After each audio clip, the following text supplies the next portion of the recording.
Hey everybody, Bearded Rogue here with Tony Unboxes in Oregon, box 13.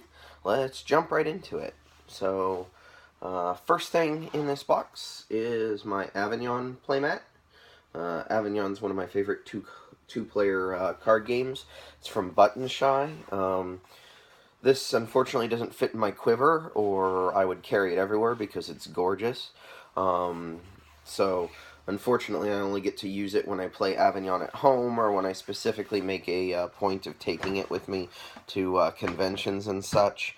But I really enjoy it. It's really high quality, and it's for a game that I absolutely love and a company that deserves the support, so I didn't mind kicking a few extra bucks and getting myself something so cool.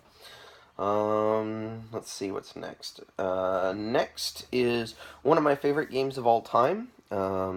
It's not one of my top 3, but it's easily in my top 10, and that is Summoner Wars. This is the Summoner Wars Alliances box. However, inside here I have Summoner Wars Alliances, Summoner Wars Master Set, Summoner Wars individual army packs, and the Summoner Wars 2-player starter sets. I'm missing a few of the second summoners, some of the later ones like the Filth and the Mercenaries, and I don't have any of the reinforcement packs because while deck building is possible in this game and is highly rewarding for people who want to go down that rabbit hole, I've never needed to. Plaid Hat has some of the best playtesting and development in the world, and so the armies out of the box play really well. They're really balanced. They have very different ways of playing, so even though this game contains dice, if you never want to roll dice, you could play Phoenix Elves and not roll dice. You'll have much more consistent but lower output doing so than someone who plays the Tundra Orcs, who will have really inconsistent output, but will have those really high swings as they roll their bucketfuls of dice and hope to get lucky. But strategy trumps luck in this game, and a big reason for that is the resource system, which is one of my favorites of all time. You pay for your units using magic. Magic is made up of units or cards that you've discarded from your hand by choice, either because they weren't tactically or strategically relevant to this matchup, or just because unfortunately you had to make the agonizing choice to discard them because you needed resources, and units that you kill off of the board, whether your own or other people's. There are some armies that like to suicide their own units to get additional magic, but yeah, it makes playing every card an agonizing decision. Is this better used as a soldier on the battlefield to try to win me victory, or is this better used as a resource to get something else out onto the battlefield to win me victory? It's a really tight decision matrix inside of a game that's, a head-to-head miniatures game using cards. It was the first of its kind I'd ever seen. I got into it because the Plaid Hat podcast was amazing. I started listening to the podcast before I ever played the game. Their website kind of drew me in, and I was very interested in it. And I listened to the podcast for more info, and the guys at Plaid Hat are such personable people. Their podcast is fantastic. It's changed a few times over the years and evolved as the company has, but the people behind Plaid Hat really kind of pulled me in and swayed me to, these guys are cool, let me go ahead and check out their stuff.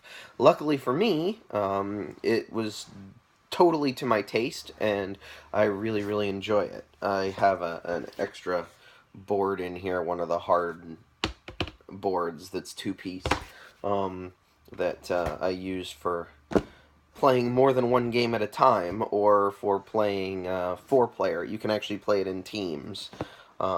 It's not my favorite way to play, but it is a viable way to play, and that's saying something. So that's Summoner Wars. So let's see what's next. Alright, next is This is Lords of Waterdeep plus the Scoundrels of Skullport expansion.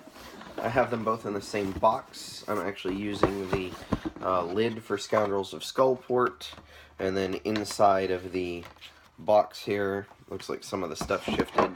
I have the insert for Scoundrels sitting on top of the insert for the base game. This game actually has really good inserts, and when you don't throw them in a shipping crate and kick them across half the country, everything stays where it's supposed to, which is a fantastic thing to have in an insert. I'll have to go through this and put everything back where it goes later, but this is a really one of my favorite worker placement games. It gets a very weird rap as being like my first worker placement game, but I don't think that's a bad thing. Like, I think having a worker placement game that's really good and really tightly designed, which this is, especially when you add in the expansions, that's not a bad thing in my opinion. This is a worker placement game that I can play with most people. I can just bring it out and explain, hey, this is how this works, and we can just play. I also got into gaming through role-playing, so the D&D theme is a unique plus for me. Like, it's actually something that I find more appealing about this game, as opposed to less appealing. Some people really don't like that. They think it thematically breaks somewhere. I don't get that at all. I love this game. I especially love it with its expansions. Either one. The Scoundrels of Skullport introduces the mechanism of corruption, and corruption is one of the coolest things ever. Getting better, more powerful actions at the cost of potentially losing points at the end of the game if you don't manage it well is a really, really cool mechanism inside of a worker placement game. It lets you kind of press your luck inside of a traditional Euro worker placement. It's just, this is a good game, guys. Like, solid game, and I'm really glad to have it in my collection. I've even upgraded my copy. Not as much as I want to yet. There's some upgrades that are out there that are available for this game that are really amazing, but probably my favorite one is the D&D Pulse. I have the original wooden set that replaces all of the cubes. I'd also like to get some metal coins for this one, because there are several companies that make some gorgeous metal coins that are shaped the same as the coins from this game, and I would love to get a set of those as well. It's a gorgeous game. It plays really well. It's really a simple game to teach. It's a simple game to play. I just really like it. And I'm glad that I still have it in my collection, because it makes a huge difference to have something like this that I can just pull out to play with pretty much anybody. I haven't seen anybody like actively dislike this game. There are just some people who seem to take the snobby opinion that it's some kind of like a baby game or something like that. I don't understand that mentality. I think it's extremely well designed. I think the expansions are incredibly good, and really overall you get a lot of, you know, if you're one of those people who cares about getting a lot of bits, you get a lot of bits for your money in this one. Like, it's genuinely full of all of the wood and cardboard goodness you could want. And as I said, you know, there's even a lot of upgrade kits out there where you can make this game even more beautiful than it already is. But yeah, that's Lords of Waterdeep with the Scoundrels of Skullport expansions, which I highly recommend both expansions. One of them, like I said, introduces corruption. The other one introduces bigger quests, things that require more resources, things that give you more points, just bigger. And they mix up the Lords of Waterdeep, your secret identities that you have, so that it's less obvious what each person is going for, which is a big benefit to my mind. But yeah, Lords of Waterdeep. So, what is next? Okay, we got a newer game here. Um, and this is one of my favorite games of last year, by far. And one of the more unique games that I've played recently. I got a little bit of shifting. Looks like this box shifted quite a bit, the overall box. But Adrenaline, from Czech Games Edition. Adrenaline is a Euro first-person shooter, which there's a lot of people who go, what? It uses Euro mechanisms, like when you fire to hit people, you don't miss. It's much more about managing your ammo and taking your shots in strategically intelligent ways that either keep you from being in harm's way or allow you to land multiple hits. It's basically an area control game, except the areas you control are the other players, and your markers for area control are the amount of damage you do to them. Much like BattleCon, it takes a genre of game, in this case first-person shooters, and removes the dexterity element, removes the random luck element, and makes it all about the strategy, all about the way that you play the game. And the strategy of first-person shooters is actually a pretty deep one. And this doesn't capture all of it yet. I think with an expansion it probably will, but it definitely captures the higher level thought process of a first-person shooter played at a competitive level. Like, the competitive first-person shooter players aren't thinking about aiming. That's just what they do. They're thinking about managing their resources, managing their ammo, which weapons are best, which matchups are good. Inside of this map, where do I go to try and control the board, or the space that other players are going through? You know, looking at what's on the board, do I need to change weapons? Is there anybody who's particularly dangerous or a threat? And then, you know, assessing that inside the context of, I really want to get at least some damage on everybody, because that's how I score points.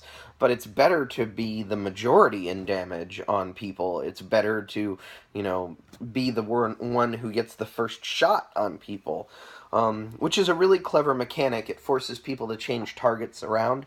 As you die, you become worth less and less points to everybody else. So it discourages, like, everybody beating up on the same person over and over again, which often happens in actual competitive shooters, where it becomes pretty clear that there's one player who's weaker and everybody just kind of kills them over and over as a point punching bag for their team. So this avoids that completely and manages to be an extremely fun game to boot. So, you know, anybody who says that a Euro first-person shooter doesn't make sense, I will laugh at them. I played this at BGG-Con.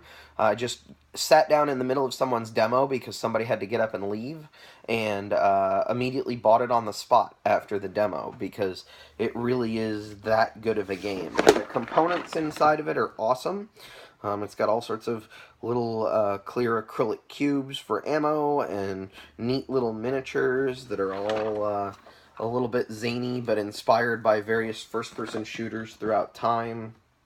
And it's got different game modes too, like you can play it in team mode. You can make it easier or harder for yourselves. It's just a really good game and I really like it. So that's Adrenaline. I'm glad I have that one in my collection. Next is Codenames. Everybody should have a copy of this, in my opinion. This or Pictures or both. I personally am a fan of the original Codenames.